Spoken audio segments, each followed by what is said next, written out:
Bonjour et bienvenue sur Info 83 et bien sûr bonne et heureuse année 2022 puisque c'est la reprise pour Côté Sport avec notre ami Yves Mérins. Bonne et heureuse année Yves Mérins. Merci Thierry et bonne année à tous ceux qui nous suivent avec passion et fidélité. C'est difficile de souhaiter une bonne et heureuse année quand on est en crise comme ça, crise sanitaire. La santé, essayer d'éviter la Covid, quoique tout le monde la chope, hein, ce virus. Voilà, que ça se termine enfin, c'est ce que nous souhaitons. Et que bien évidemment le sport ne s'en porte que mieux parce que le sport souffre hein, justement de cette crise. Peut-être Hein. encore plus que d'autres domaines parce que le sport a besoin de ses supporters, de ses spectateurs et bon, des matchs comme ça qui se jouent devant des gradins tout vides, c'est un peu décevant. Ouais.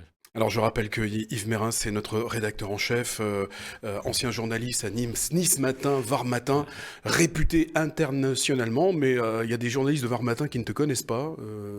On a appris Ah, ça. mais ça, c'est un changement de Il n'y a même génération. pas ta photo dans les couleurs de Var Matin. Non, heureusement. Bon. Heureusement.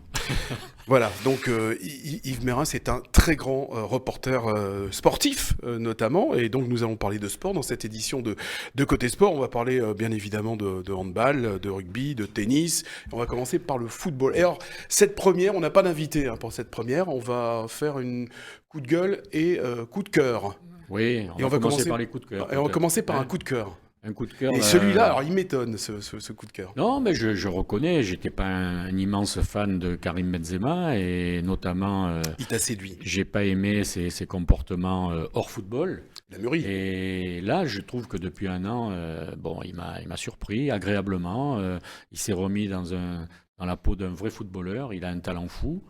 Et je pensais à un moment donné qu'il était un peu dans l'ombre et au service de Cristiano Ronaldo.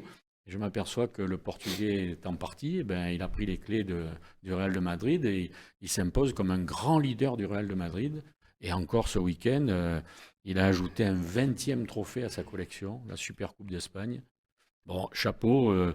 On a le droit d'évoluer dans ses avis, hein, d'autant plus que le joueur a évolué dans son comportement. Hein. Je ne sais pas s'il a un Absolument. conseiller en communication, c'est performant en tout cas, et sur le terrain en tout cas, c'est toujours aussi fantastique. Oui, oui, bon, j'avoue que je préfère le terrain parce que sa communication, quand même, elle est minimaliste. Donc, il ne deviendra pas un génie de la En termes com. d'image, je parlais en Oui, termes mais d'image. là, Ouais. il a une belle image. Et puis, j'attends beaucoup, on est à quelques mois de la prochaine Coupe du Monde. Mhm. Cette association Benzema-Mbappé, j'en attends beaucoup, beaucoup, beaucoup. Et je pense que ça peut faire des étincelles. Et la France a beaucoup de chance de posséder comme ça un duo d'attaquants avec un Griezmann que je n'oublie pas à leur service. Je pense que ça peut faire des étincelles. Voilà, donc KB9, tu es remonté dans l'estime de notre rédacteur en chef Yves Mérins. C'est bien, bravo Karim, et bonne année à toi. Oui, oui, c'est vrai. Bonne année, très sincèrement. Et puis, moi, j'ai l'impression de retrouver le Karim du début de carrière, du Karim de Lyon. Et donc, j'aime bien ça. C'est un beau joueur et c'est un bon moment de football Voilà. avec lui. Voilà, qui va faire plaisir à beaucoup de fans. Hein. Il y a beaucoup de fans, hein, Karim Benzema. Oui, oui, Karim oui, Benzema, ouais. il est bien suivi, ouais, c'est sûr. Hmm. Et des coups de cœur, tu en as également pour des joueurs, notamment des joueurs de l'Olympique de Marseille. Under, qui fait partie effectivement d'un de tes coups de cœur en Oui, ce début d'année. un des rares, hein, un des rares parce que bon, je suis un peu déçu par les performances de l'OM en ce moment. Et, mais ce Turc-là qui vient de signer à l'OM m'étonne de match en match. Je trouve qu'il a même un comportement un peu à l'ancienne. C'est un Hmm. joueur de l'époque, très technique, prend des initiatives, il marque des jolis buts, des deux pieds. Donc bravo à lui, ça me plaît beaucoup. Ouais, coup de cœur à Under, Under qui veut dire en dessous, mais bon, là il est Ah mais au-dessus. là, il est au-dessus, là. Il est au-dessus de la mêlée. Ouais. Et puis tu as un coup de cœur également pour des clubs, Pour toujours des quelques clubs en ce de moment, Ligue 1, hein, oui. toujours. Hein, Nice, Ben, Rennes, Monaco et bon, Lens. vous connaissez mon avis sur le championnat. Hein. C'est un championnat À deux assez vitesses. médiocre. Oh, mais même, c'est un tout petit PSG. C'est le plus petit PSG de ces 10 dernières années. Et ils ont déjà 10-12 points d'avance sur tout le Hmm. monde à mi-parcours. Donc, c'est assez moyen comme niveau. Mais là, je trouve que depuis quelques journées de championnat, les clubs comme Nice, comme Rennes, comme Monaco, comme Lens, ils proposent quelque chose. Et c'est assez rafraîchissant de voir ce niveau-là. C'est assez offensif, il y a des buts. Bon, donc c'est bien. On va rappeler les scores. D'ailleurs, on a le tableau des résultats de cette 21e journée qui s'est déroulée ce week-end avec le 6-0 de Rennes contre Bordeaux. Donc Bordeaux contre des fantômes. Ouais, contre des fantômes. On va en parler dans un instant dans les coups de gueule pour Oui, Bordeaux. 6-0. On a le 4-0 également de Monaco contre Clermont. Oui. Voilà. Plus une ville de rugby que de football. Ouais, Marseille qui concède le nul sur son terrain. Oui, Marseille, c'est plutôt décevant. C'est plutôt non, c'est pas une bonne. Alors bon, bien sûr, tout le monde me rétorque qu'ils sont troisième du championnat avec un match en moins, tout ça. Mais ça rejoint ce que je disais, c'est-à-dire que c'est un championnat tellement moyen que bon, tout peut arriver, quoi. Donc ils peuvent être effectivement en Ligue des Champions en fin de saison. Et surtout, on voit au classement effectivement le retour dont tu parlais, un Nice à la seconde place, Marseille avec des matchs en retard, Rennes, Monaco et Lens. Voilà, ils sont là et ça va être une belle lutte jusqu'à la fin. On va passer au coup de gueule, toujours concernant le football. Toujours concernant la Ligue 1. On parlait toujours de concernant Marseille. L'Olympique de Marseille. Non, j'aime pas beaucoup ce qui se passe en ce moment. Les dirigeants actuels, même sans remonter jusqu'à Jacques-Henri Hérault, les dirigeants actuels ont refait signer à ma vie Alvaro González. Bon, et puis tout d'un coup, ils se séparent d'eux 3 mois après. Donc j'ai appris cette semaine que le contrat d'Amavi, c'était magnifique. Les Niçois doivent se régaler. C'est-à-dire que l'OM prend les 2 tiers du salaire. Il n'y a pas de transfert. Donc à quoi ça servait de prolonger Amavi si c'est pour le faire jouer sous le maillot niçois? Alvaro Sampaoli, après l'avoir prolongé ou l'avoir fait prolonger, ne veut plus le faire jouer. Bon, Gay est suspendu suite à son vrai faux transfert de Watford. Ouais. Donc encore une affaire bien ficelée. On fait signer Bakambu. Bon, le contrat n'est toujours pas homologué à l'heure où nous parlons. Voilà ce qui se passe dans les bureaux et avec les gens qui nous donnent des leçons sur la façon de gérer un club. D'ailleurs, l'OM a été interdit de recrutement pour les 2 prochains mercato par la FIFA. Le club phocéen va faire appel de cette décision. Quand on disait qu'on n'était pas des grands fans de Jacques-Henri Hérault, voilà de vraies preuves matérielles d'une incompétence notoire. Voilà. L'OM va être privé de. Alors bon, ils vont faire appel, on va prendre du temps, tout ça, mais n'empêche que voilà les sanctions qui arrivent sur les manipulations des dirigeants passés. Et ceux d'aujourd'hui, c'est pas Jacques-Henri Hérault qui a fait prolonger à ma vie Alvaro, ce sont ceux d'aujourd'hui, c'est pareil. Voilà. Donc vraiment un coup de gueule, ça m'énerve beaucoup. Et puis en plus, comme les résultats sont pas. Même si les résultats en eux-mêmes mathématiquement sont pas mauvais, le spectacle proposé n'est pas à la hauteur d'un club comme l'OM.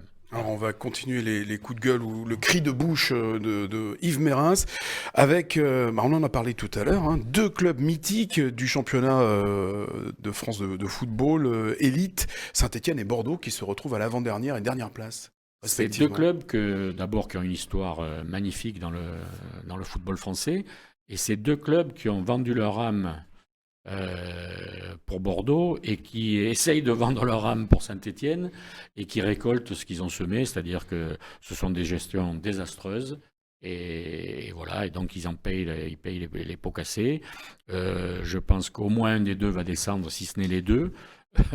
Ma foi, c'est bien triste pour le niveau de la première division. À Saint-Étienne, ils y sont pratiquement. Saint-Étienne, ils ont à 12 points à ce niveau de la compétition. De l'avant-dernière. On ne s'est jamais sauvé. Donc, et Bordeaux, bon, de toute façon, ils n'ont pas réglé leurs problèmes. L'entraîneur est toujours sur la sellette, Petkovic. Bon, donc, puis ils n'ont plus de joueurs, donc il n'y a pas de miracle, quoi. Saint-Étienne et Bordeaux, qui vont subir, je pense, un manque de spectateurs, vu le spectacle proposé. Mais le manque de spectateurs, il y est déjà, avec ces jauges à 5000 personnes.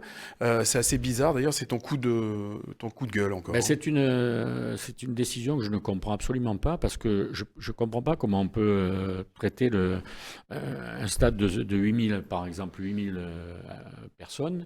Ils ont le droit de mettre 5000 personnes dedans, et l'OM qui a 60 000 personnes, ils n'ont que droit à 5000 aussi. Donc je pense qu'il devrait y avoir une proportion, il devrait y avoir un pourcentage de sièges occupés, mais pas mettre 5000 pour tout le monde, quoi. Quand vous mettez 5000 à Monaco, ça ne les gêne pas. C'est ce qu'ils ont tous les matchs. Ils ont du mal à le faire. Ils ont du mal à les faire, les 5000. Bon, à Paris, à Lille, à Marseille, c'est dommage, quoi. On pourrait mettre 30 000 personnes avec un siège sur 2 ou sur 3, et ça ne serait que mieux. Voilà, c'est un coup de gueule d'ailleurs qui rejoint un petit peu les avis de tous les supporters. On les voit un peu partout sur les réseaux sociaux, effectivement. C'est incompréhensible d'ailleurs, d'autant plus que les 5000 sont regroupés à un endroit. Donc, Oui, en plus, oui. Alors, tu vois, sur le match de Lens, ils étaient les 5000 dans ouais. la même tribune, serrés comme des anchois. Et puis, On l'a vu hier bon, aussi, hein, à Gannais, hein. On a vu des supporters regroupés. Ça faisait une ouais. tâche au milieu de cet immense espace qu'est la tribune Gannais. Non, puis si je ne me trompe pas trop, il n'y a pas de frontière pour le virus. Donc, Non. pourquoi il y a eu huis clos total en Allemagne et pourquoi il n'y a aucune règle en Angleterre aujourd'hui? C'est-à-dire les stades sont pleins en Angleterre. Donc, expliquez-moi ça, vraiment, je ne comprends pas. Ça fera partie d'une autre émission, émission politique d'ailleurs, que nous aborderons sur Info 83 pour les présidentielles qui auront lieu en avril. Ah, c'est plus un sujet politique, hein, Yves, hein, bien évidemment. Le dernier coup de gueule, c'est l'arbitrage assez surréaliste, folklorique, effectivement, à la CAN. On a vu ça. Alors, ils nous ont habitués souvent à ce genre de choses, mais là, bon, le Zambien de l'arbitre du match d'ouverture, vraiment, il était à côté de la plaque. Alors, on parle d'insolation, on parle je sais pas, il était malade. Enfin bon, il a arrêté le match à la 85e, il a repris, il n'a pas fait jouer les arrêts de jeu. On lui a demandé de continuer, il a pas voulu. Puis finalement, le match s'est arrêté là. Il y a eu réclamation. Bon, pas de suite. Bon, c'est un peu dommage. J'adore le football africain, mais là, ils en sortent pas vraiment grandi, quoi. Hein. Ouais, c'est une rébellion sur le terrain d'un arbitre d'ailleurs. Ouais. Il y a des résultats bizarres à la CAN. Hein. L'Algérie qui dominait outrageusement le football africain, ils vont peut-être être éliminés au premier tour. Ils sont battus. Ils viennent de perdre contre la Guinée équatoriale. Bon, c'est pas tellement magnifique. Et le Ghana qui s'en sort pas. Je pense à Abedi Pelé et ses enfants. Je sais pas. Pourtant, il y a des joueurs au Ghana. La Tunisie qui est devancée par la Gambie et le Mali. Bon. C'est une CAN assez compliquée. Voilà pour les coups de gueule d'Yves Mérins. Il m'en reste un quand même. Ah, Hein, vous en restez un. Hein un Non, local. Ah, non, oui, mais j'allais y venir. Ah. Voilà pour les coups de gueule. Celui-là, je le mets à part, hein, c'est la Nationale 2. Alors, il n'y a pas eu de match Nationale 2 pour raison de Covid, d'ailleurs. Tous les matchs, que ce soit Fréjus, que ce soit le Sporting, que ce soit hier, tous les matchs ont été reportés. Il n'y a eu qu'un seul match, d'ailleurs, je crois que c'est Monaco, qui s'est incliné à Marignane Gignac 1-0. C'était ce samedi. Et donc, tu en as profité pour faire un petit peu le bilan de ce qui s'est passé fin 2021 et début 2022. Le Sporting de Toulon qui s'offre une crise. Ben oui, ils veulent rester sur le devant de la scène médiatique, donc comme il n'y a pas de match, eh ben, ils ont inventé autre chose. Donc ils se sont offert le départ de leur entraîneur, Ludovic Batelli, et de son staff, et pour faire venir Michel Poinsignon. Je vous avoue que je ne connais pas bien cette personne. Bon, ne l'accablons pas avant. Il a fait ses armes dans la région de Saint-Étienne. Oui, en national, à un niveau, à ce niveau-là. Donc, pourquoi pas, mais... je pensais qu'avec l'arrivée de Tigana, de Batelli et de son staff, on était dans de bonnes mains. Et là, tout d'un coup, au bout de 4 mois, déjà un départ précipité. Voilà, Tu es déçu? Ouais, c'est un peu ce que tu nous exprimes là, avec du l'arrivée de départ Tigana. Non, de ce qui se passe au Sporting, même sur le plan sportif. Je suis profondément déçu. Parce que, quand on voit arriver quelqu'un de la trempe de Jean Tigana, avec un staff de première division, on se dit que, ils ont changé de braquet, il va y avoir autre chose. Et puis, on disait que les clubs barois allaient écraser cette poule de National 2. Les clubs barois, ils font sourire beaucoup d'observateurs du football de ce niveau-là. Et voilà, ils sont déjà en train de commencer à nous expliquer qu'ils préparent l'année prochaine. Donc ça fait 8 ans que le Sporting prépare l'année prochaine. Voilà, on commence à se lasser et je n'ai pas honte de le dire. Et il y a 2 recrues qui sont arrivées donc au Sporting Toulon. C'est Farah Gomis et Adam Boujama, milieu offensif, qui sont arrivés donc qui ont signé avec le club toulonnais. Est-ce que vous pouvez m'expliquer d'où vient Farah Gomis? Farah Gomis, il a 29 ans. Oui. Il a évolué plusieurs saisons au Sporting de Toulon. Il est passé par Fréjus-Saint-Raphaël, Uzès, Marignane et Ouaubagne. Voilà. Il était au Sporting l'année dernière, il est parti hier et il revient en cours de saison. Voilà l'état dans lequel se trouvent les clubs. Au lieu d'augmenter, d'additionner leurs chances et de faire un club de la métropole, non seulement ils sont pas bons, mais en plus ils se piquent les joueurs entre eux. Voilà. Donc c'est un truc qui me dépasse totalement, totalement. Pour l'instant, on ne veut pas entendre parler de fusion, notamment à la présidence de la métropole, puisque j'ai posé personnellement la question à Hubert Felco, il ne veut pas en entendre parler. Puis il a dit de toute façon, ça ne le concernait pas, puisque c'était du privé. Voilà, donc on a vu... Dans d'autres sports où il y a déjà des fusions, comme le HTV... C'est la réponse d'Hubert Felco. C'est pas le privé, là. Donc, et on a les images, d'ailleurs. Non, mais un jour, ça se fera, quoi qu'il arrive. Un jour, on arrivera à arrêter que chacun tire dans son coin et on additionnera les forces au lieu de s'affaiblir par rapport aux autres régions, etc. Je pense que ça se fera quoi qu'il arrive. Voilà donc pour le National 2, le classement n'a pas bougé d'ailleurs, je crois, pour Non, mais les échos que j'ai, le Sporting va finir comme il peut cette saison. 12e. Pour le moment, il faut plus regarder vers le bas que vers le haut. Et hier, se fait beaucoup de soucis pour ne pas descendre, alors qu'avec l'arrivée de Morad Boudjelal et de quelques-uns de ses amis, les ambitions étaient bien affichées. Donc voilà, pour le moment, ils luttent pour ne pas descendre. Ils sont 14e hier. 14e et Fréjus est 7e, donc le mieux classé dans ce championnat national concernant les clubs du département du Var.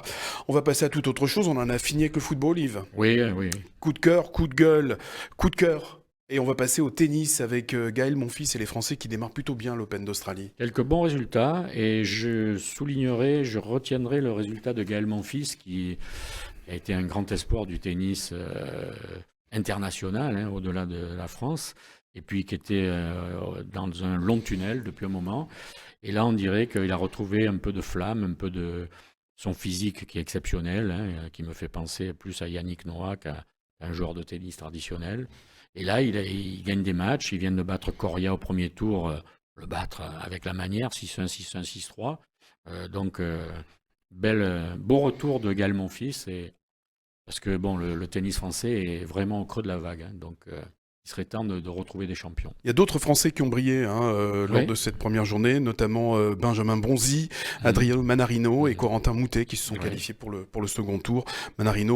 Moutet, tombeur de Lucas Pouille. Oui, en qui je voyais un grand espoir et puis qui malheureusement depuis un an ou deux traîne un peu dans les fonds des classements. Dommage parce que j'aurais bien mis une petite pièce sur ce joueur-là. J'ai dit Lucas, c'est Lucas bien évidemment, Lucas Pouille. Alors ça, c'était le coup de cœur pour les Français. Ouais. Et le coup de gueule, bien évidemment, on a suivi ça avec intérêt, c'est Djokovic. Novak, de son prénom. C'est vraiment, je ne comprends pas comment on peut en arriver là. Déjà, je ne comprends pas comment il y a un début d'affaire, puisqu'il y a un règlement. Je ne vois pas pourquoi il y aurait des dérogations. Djokovic n'était pas vacciné. Djokovic aurait triché, j'emploie le conditionnel, sur quelques analyses. Voilà. Si on est vacciné, on joue. Si on n'est pas vacciné, on ne vient pas. Il y a l'exemple d'un Français qui est dans ce cas-là, c'est Pierre-Hugues Herbert, qui est numéro 1 mondial en double. Bien sûr. Il n'est pas vacciné, il n'est pas allé en Australie, voilà, il a respecté les règles. Coup de chapeau à lui, moi je respecte ces gens qui ne veulent pas se faire vacciner, moi je trouve ça dommage, parce que j'encourage beaucoup, et puis avec ce que je vois autour de moi, je pense qu'il vaut mieux être vacciné aujourd'hui. Mais bon, après tout, c'est la liberté de chacun. Herbert, il respecte le règlement, et Djokovic, il a voulu le contourner. Et puis après, ça a été grand guignol, quoi.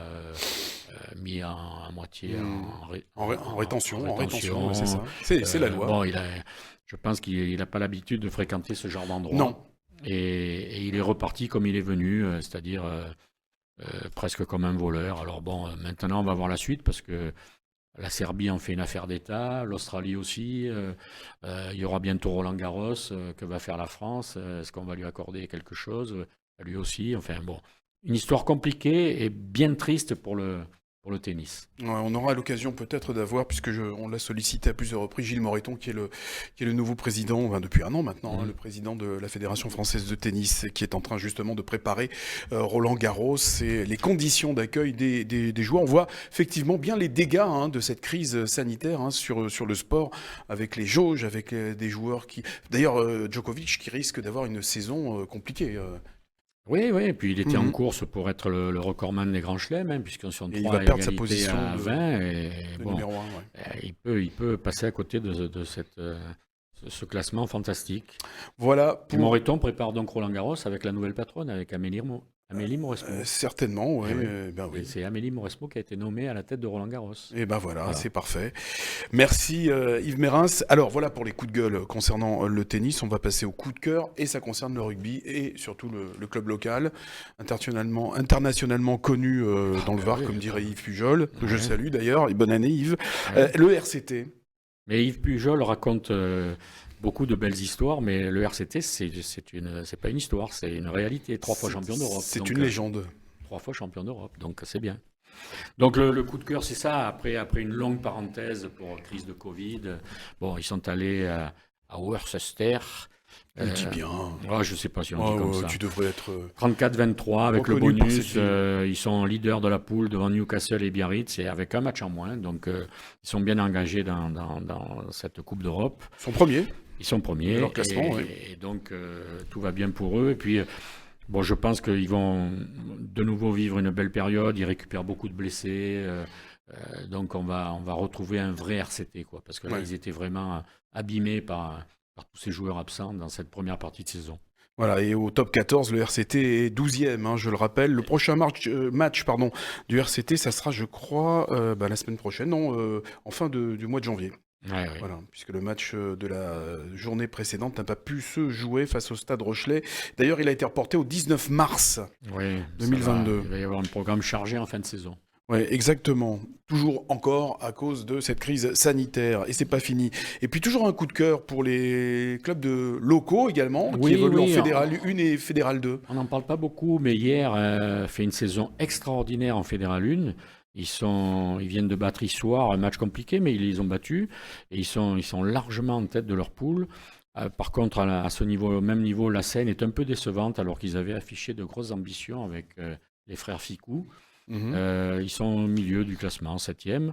Et puis je voudrais aussi adresser un vrai coup de cœur au parcours de Lavalette en Fédéral 2. Mhm. Ils sont premiers de leur poule. Ils viennent de battre Saint-Marcellin 43-17 et ils font une saison magnifique. Je pense que ça doit donner un beau sourire à l'ancien président que je connais bien, Roger Di Piazza, quelqu'un de très humble, très réservé, mais qui se régale, il me l'a confié tranquillement, qui se régale devant les résultats de la Valette cette année. Voilà. Tant mieux. Je voudrais préciser effectivement la prochaine journée, ce sera le 30 janvier. Les Toulonnais se déplacent au Stade Français. Ça sera 21h05 le 30 janvier. Un Voilà. match qui va coûter cher. Un match qui va coûter cher. Voilà pour les coups de cœur. Alors le coup de gueule, Ah, on ne peut pas passer à côté. Celui-là, je pense que c'est un des plus gros coups de gueule de ma journée. C'est C'est Montpellier. la raclée reçue par Montpellier, 89-7 au C'est fou Leinster. ça. Hein. Alors, je pense que c'est désolant, c'est indigne. Je pèse mes mots, parce Ouais. que quand on s'engage comme ça dans une Coupe d'Europe, on n'a pas le droit d'envoyer les juniors ou l'équipe B. Il y a du respect à avoir pour la compétition, pour le public, voilà. Et je le dis d'autant plus que Philippe Saint-André, qu'on a bien connu à Toulon, il donne beaucoup de leçons quand même, hein, sur le plan rugby, sur ce qui se passe dans son sport, tout ça. Il aurait mieux fait de s'appliquer les leçons qu'il donne aux autres à lui-même. Et il restera comme l'entraîneur de l'équipe qui a subi la plus grosse déroute dans la Coupe d'Europe, voilà, à ce niveau-là. 89-7, il faut le faire quand même. Ah oui, c'est énorme. C'est tout. Oui, Ouais, pour le rugby, bon, oui. Marc, je crois qu'il n'a pas besoin de plus. Hein. Ils ont bien Non, dégusté ils sont sur ce habillés, coup-là. et puis je pense que son président va intervenir rapidement. Voilà. On passe au handball avec des Français qui sont en verve. Et oui, une équipe très rajeunie, très renouvelée, un espèce de changement de génération, qui s'est même offert le luxe de laisser Nicolas Karabatic Sur le banc. sur le banc Dans les pour tribunes, le dans les deuxième match tribunes. contre l'Ukraine, dans les tribunes même. Et 2 matchs de victoire, ils ont bien entamé ce championnat d'Europe. Et voilà, le handball, c'est toujours une place forte. Le handball français, c'est toujours une place forte sur la scène européenne. Voilà, on Très enchaîne avec le biathlon, ça n'a rien à voir avec le Non. handball. Mais là aussi, il y a bientôt Pékin, les Jeux Olympiques. Oui, les Jeux Olympiques d'hiver, ça va être très bizarre. Déjà à Pékin, les Jeux Olympiques d'hiver, bon, c'est bizarre, mais bon. Je pense que ça va être compliqué.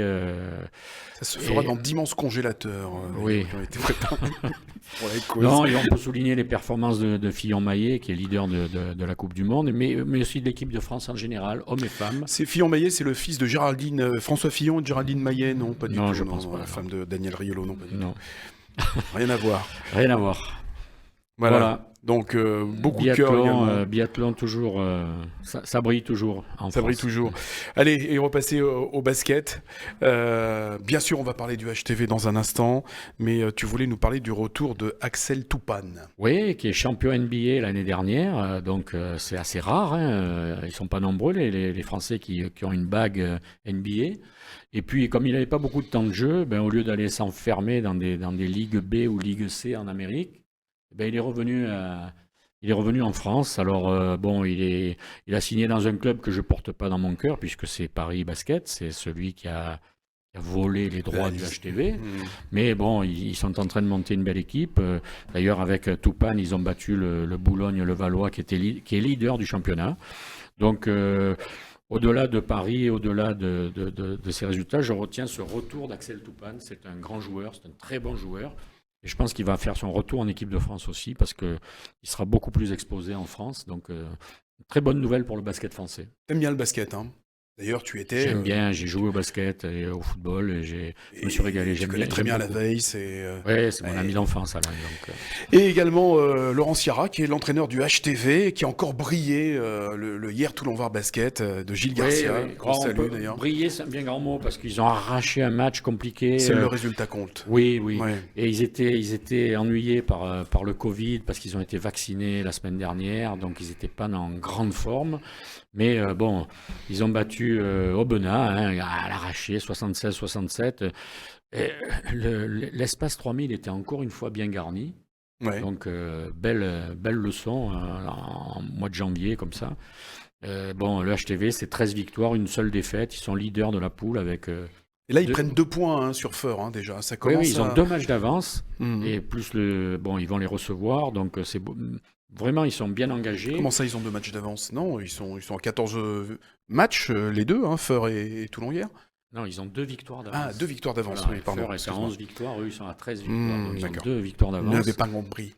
Voilà. J'ai Et pris donc, un an, hein, donc entre-temps, j'ai vieilli, c'est pour ça. Hein. Non, c'est bien engagé, mais bon, même en finissant premier, c'est pas fait, parce que il y a 4 poules, il y en a C'est que ça. 2 qui montent, donc ils vont faire un play-off contre un des autres qualifiés des autres poules. Donc ils vont remettre sur un match aller-retour toute cette année-là. Donc c'est bien engagé, mais c'est pas fait, la montée. Voilà, on dira à Gilles Garcia que la route qui mène au succès est J'ai- plus longue que large. J'ai croisé la route de David Cosette, qui est le commentateur historique du basket, Et qui qui est un était sur établissement Canal, d'ailleurs. Ouais. qui était sur Canal, qui était sur beIN, qui a fait toutes les chaînes, qui était un amoureux inconditionnel du basket. Et il m'a promis qu'il viendrait à notre émission parler de basket, Avec mais aussi plaisir. de sport en général, parce qu'il est féru de tous les sports. Et il a un établissement d'ailleurs, hein, je crois, sur hier. Oui, un sur, hôtel. sur Hôtel hier. Bord. L'hôtel Bord, et ça devient une adresse fréquentée par beaucoup de sportifs. Donc le hier Toulon-Var qui s'est imposé 76 à 67 face à Aubenas, donc leader, 27 points, 2 points d'avance sur Feur. Prochaine journée, ça sera donc pour Ils le... vont à Marseille, au Ouais, c'est SMUC. ça. SMUC. Effectivement, à 17h15 le samedi 29 janvier. On va terminer ce côté sport, on va dire début d'année, une spéciale coup de cœur, coup de gueule, avec un coup de gueule Énorme. énorme. Alors vas-y, ouvre grand ta bouche et Sur laisse le- sortir le son. Non, c'est sur l'attitude des organisateurs du Paris-Dakar. Ouais. Bon, il y a eu comme toujours des accidents mortels, et il y a surtout eu en début de course, alors un accident. Certains disent un accident, d'autres disent un attentat, donc on restera prudent. Enfin, il y a une voiture qui a explosé sur une bombe, et le conducteur de la voiture, qui est Philippe Boutron, c'est le président du club de football d'Orléans en national. Il a été gravement blessé. Ils ne savent pas si on va pouvoir lui sauver ses 2 jambes. Donc, il est rapatrié en France. Et bien, la course a continué comme si de rien n'était. Voilà, le Paris-Dakar, le show must go on. Voilà, on est allé jusqu'au bout. Le classement a été entériné dimanche. Voilà. Quelles Donc, sont les raisons invoquées justement par les organisateurs? j'en sais rien et je veux pas les connaître parce que je pense que la course aurait dû être arrêtée immédiatement. Oui. Sur un événement comme ça, par respect pour les coureurs, par respect pour cette histoire. C'est une belle histoire, le Paris-Dakar, hein. Bon, le Paris-Dakar qui est parti en Amérique du Sud, qui maintenant ne part plus de Paris, n'arrive plus à Dakar. Tous mais les bon, chemins mènent à Dakar, hein. voilà. Tu connais Et l'adage. donc, c'était une belle idée de départ avec Sabine, mais bon, maintenant, ça ressemble plus à rien. Ils vont se produire Maintenant, ils étaient en Arabie Saoudite. Bon, s'il y a un attentat et qu'on n'arrête pas la course, vraiment, Ouais. c'est pas bien. Bon, c'est Pas bien. beaucoup de gueule. T'es pas loin Ouais. d'aller vous faire voir, messieurs, mais bon, tu manges pas de ce pain-là. Non, Et tu- non, C'est rageant. je dirais pas que je respecte leur décision, mais je ne la comprends pas à tout le moins. Non, mais il y a Voilà. des décisions qui sont prises qui sont Ouais. pas forcément respectables, hein. Mmh. Il faut peut-être apprendre à sortir du politiquement correct, Ouais. dans lequel on nous a enfermés il y a tant d'années maintenant. Voilà, c'est mon D'autant coup de que gueule à moi, j'ai entendu les réactions du ministre Jean-Yves Le Drian, qui était le lendemain ou le surlendemain, qui Sur place. réclamait une décision forte. Et ben, Il y manifestement, aura des bougies. le ministre n'a pas été entendu. On mettra des Donc, bougies et des fleurs. Voilà, Voilà, et c'est bien dommage. Voilà. Vous n'aurez pas notre haine. Voilà, c'est du sport. Merci Yves Mérins, merci. On vous souhaite encore une fois une excellente année 2022. On se retrouvera bien évidemment très prochainement sur Info 83. Merci de nous suivre de plus en plus nombreux et à très vite. Merci. Très bientôt. À très vite sur Info 83.